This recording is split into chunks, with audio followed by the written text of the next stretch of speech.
Hello everyone, welcome to my channel. Today I will visit the birthplace of Portugal, Guimarães, a city full of history that will amaze you. Let's go!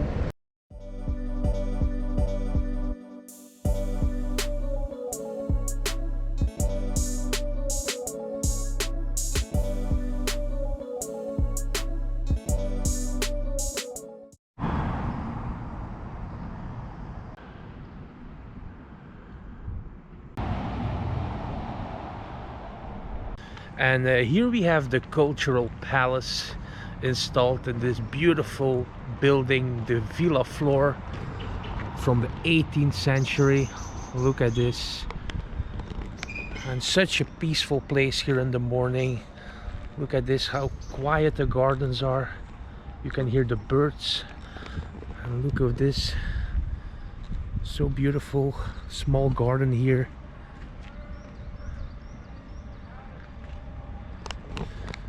Great place to start my trip here in Guimarães. Wow. The gardens of the Villa Floor Palace are laid out on several levels, connected by stairs, and offer an amazing view over Guimarães. I really like strolling around here by myself and take the time to admire the ornamental pools, the fountains, and the beautiful Villa Floor Palace. The interior of the palace is open for occasional exhibitions and other events.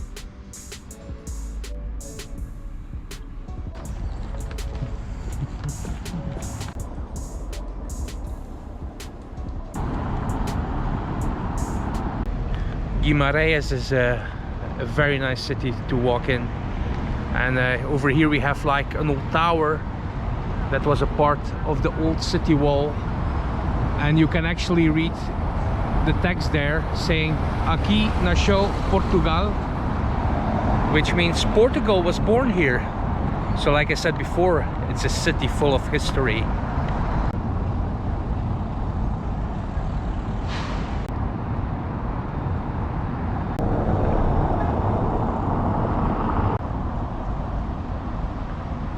Largo de Toural is considered to be the heart of the city, but that wasn't always the case.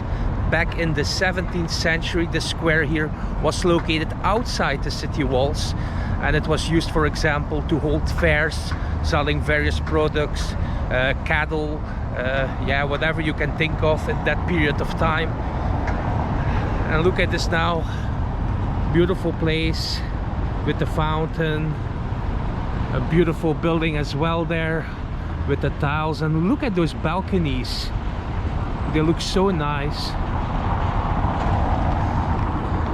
Yeah, I think I will have a great time here. So at this place here used to be the city gate,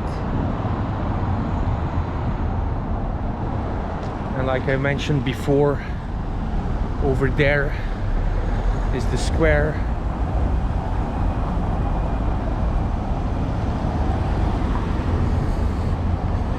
I always love to walk on these cobblestone roads.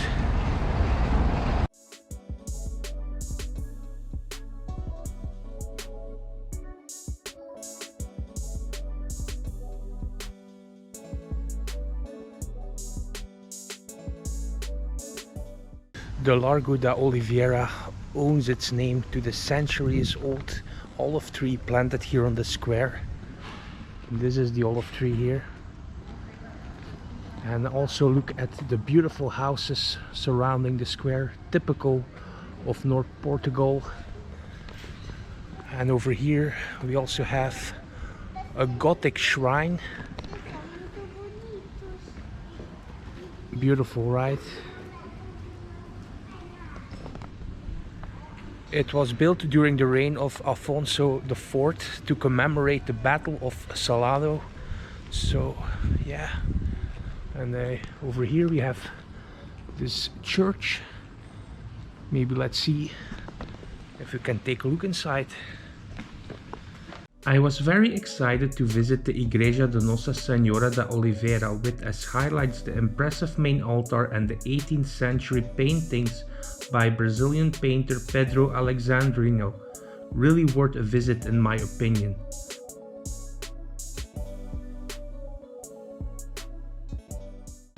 So this place is actually a location for Marian worshipping since the 10th century. And I just visited this church over here. Yeah, it was quite nice, very dark. It was nice to see the different elements inside from different time periods. So, nice place to visit as well here in Guimarães.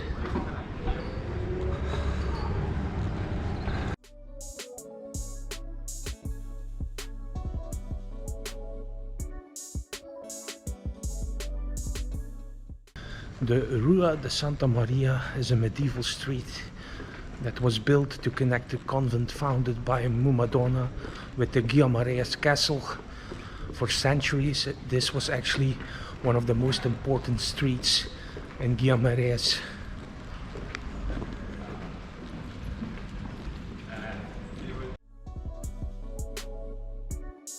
On my way to the statue of Afonso Henriques, I was thinking about this other name you often hear in Guimarães, Madonna Dias. But who was she?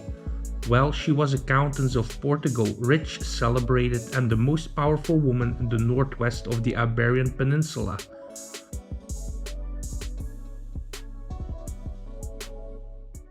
Right over here we have the statue of Afonso Henriques, the first king of Portugal. The statue is from the year 1888. Beautiful one. There are also a few mythical stories about the King Afonso Henriques. Like, for example, that it took 10 men to carry a sword, or that he challenged other monarchs in personal combat and that nobody dared to accept his challenge. So he was quite a character and a national hero here in Portugal.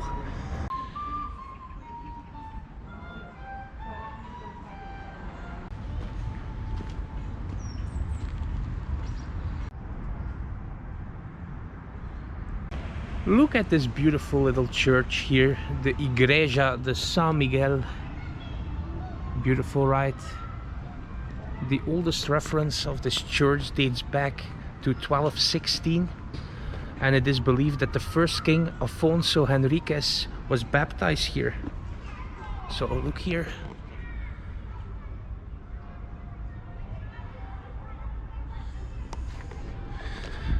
Nice, right? Now let's go up and go to the castle. It's over there.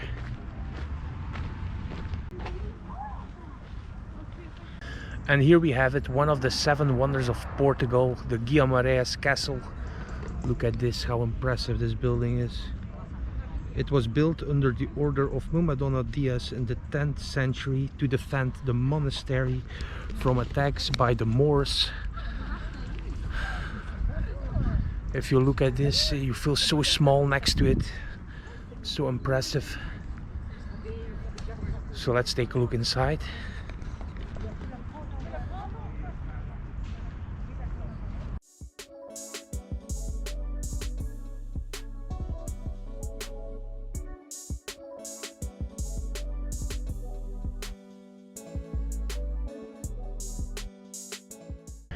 What a beautiful view here from the top of the castle.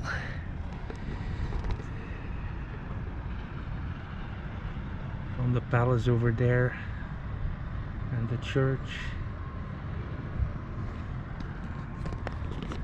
Very nice.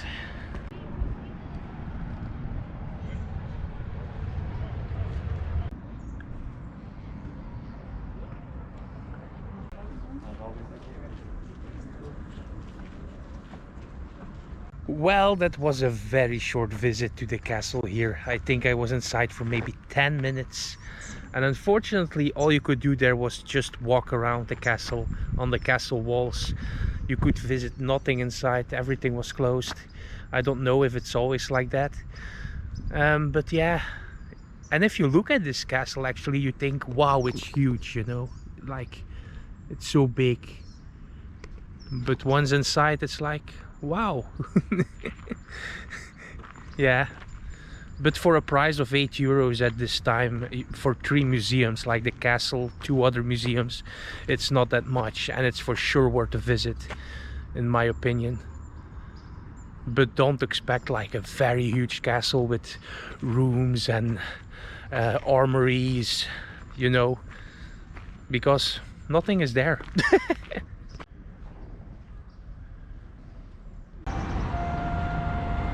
Here we have the beautiful palace of the Dukes of Braganza, built between 1420 and 1433, and now actually one of the most visited museums in North Portugal.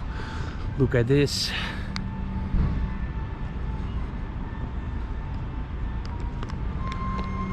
Inside you can find a collection of furniture, weapons, ceramics, tapestries. Yeah, there's a lot of things to see, so let's check it out. Visiting the Palace of the Dukes of Braganza was one of the highlights of my trip to Guimarães. Just look at this amazing courtyard with Gothic arches and the chimneys that give the building a quite unique look.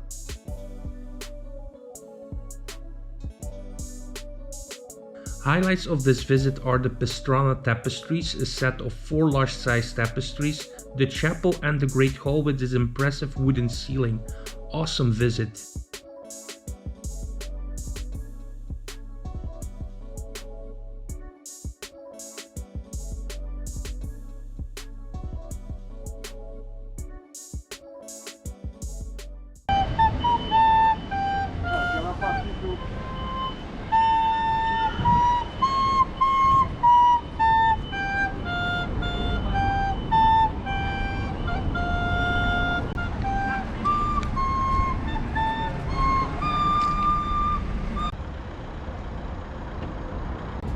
After my visit to the Palace of the Dukes of Braganza, I decided to make my way to the Praça de São Tiago. It is here that Apostle Santiago brought an image with him of the Holy Virgin Mary and placed it in a pagan temple in the square that is now known as Praça de Santiago.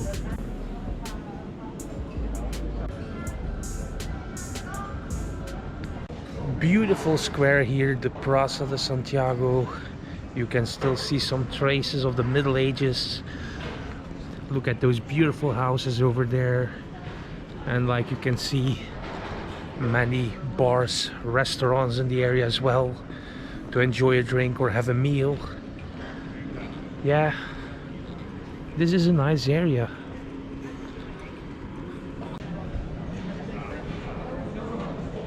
It's already a little bit more lively than in the morning, like you can see.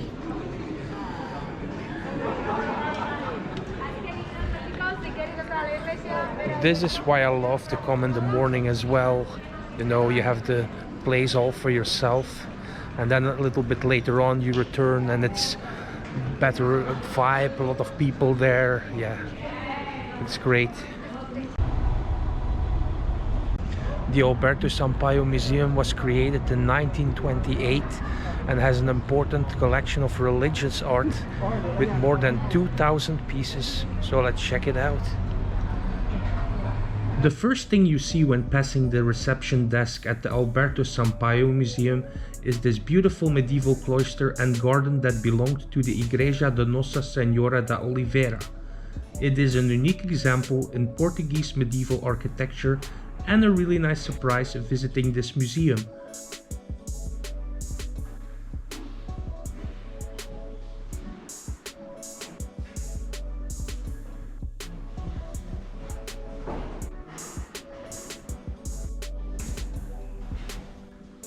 The museum is divided in different rooms where you can admire various paintings, sculptures, jewelry, and so much more.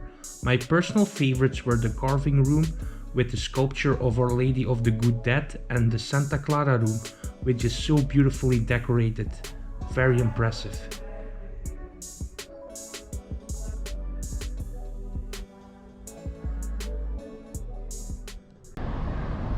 Okay, that are enough museums for today. And now we will go all the way up there. There.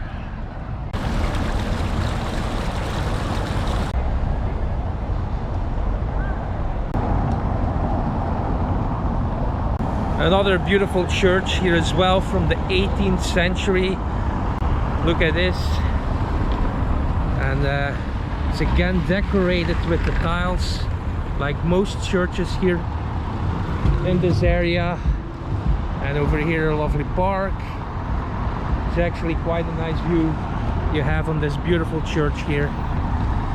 Yeah, awesome. So now let's finally go up there. I'm now gonna make a 1,700-meter journey in what's probably the first cable car in Portugal, going up 400 meters of altitude in just a few minutes. So yeah, it will be fun, I guess.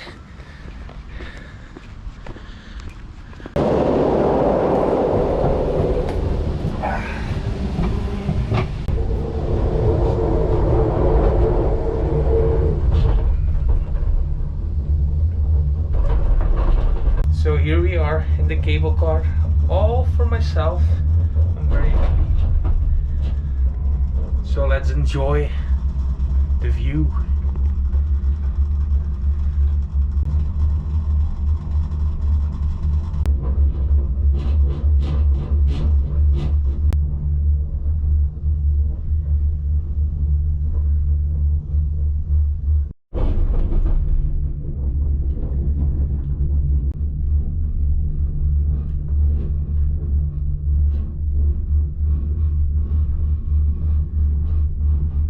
So we made it at the top.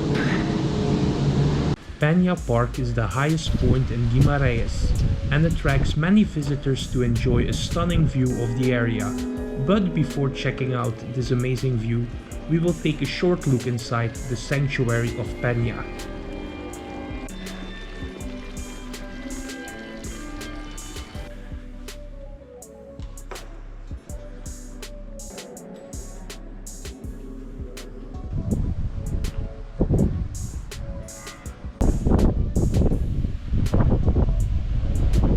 So I made it here all the way at the top, and I get rewarded with this view. It's not tears on my glass, it's rain, but you can see some under it as well. Okay, whatever. I hope you guys enjoyed this video, and give a like, a comment, and I hope I see you next time with better weather. Cheers, guys. Ah!